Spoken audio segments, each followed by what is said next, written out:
Panel interviews are supposed to be the most structured part of hiring. Multiple perspectives, shared evaluation, balanced decision making. On paper, it's a great idea, almost engineered for objectivity. But if you've ever sat inside one, you know something else has happened, something less structured, something harder to explain.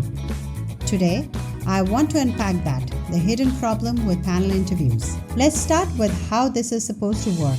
More people in the room should mean better decisions. More viewpoints, more checks, less bias. It sounds logical, like adding more senses to a system should give you better data. Now, I'll be honest, I used to believe this, that panel makes hiring stronger.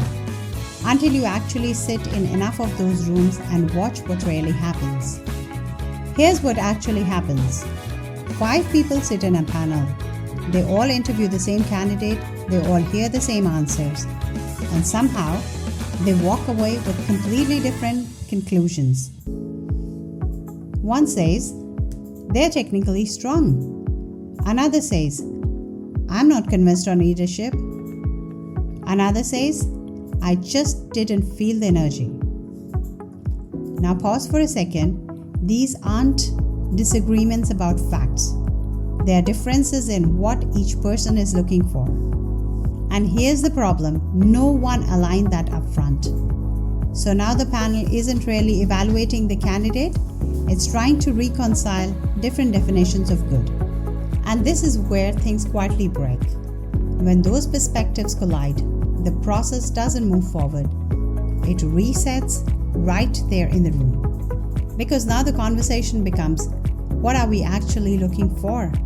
And that question should have been answered before the first interview even started.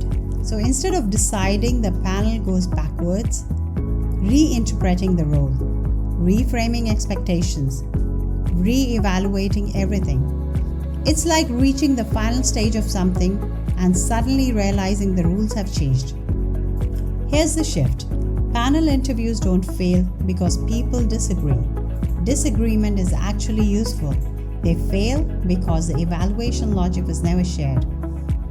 So each person builds their own version of what good looks like, and the panel becomes the place where those versions collide. We think panels reduce bias, but what they often do is amplify inconsistency. And once you see that, you start noticing something. The final decision isn't always the most accurate one. It's the one that survives the discussion. If you've ever walked out of a panel interview feeling like something didn't quite add up, this might be why. Not because the people were wrong, but because the system wasn't aligned. So here's something simple you can take into your next panel. Before the discussion starts, ask this: what does good actually mean for this role? Clearly, specifically, shared. Because if that isn't aligned, everything that follows is just structured disagreement. Thanks for spending a little time with me. And next time you're in a panel, pay attention to when the conversation shifts. That moment is where the decision quietly resets. I'll see you in the next episode.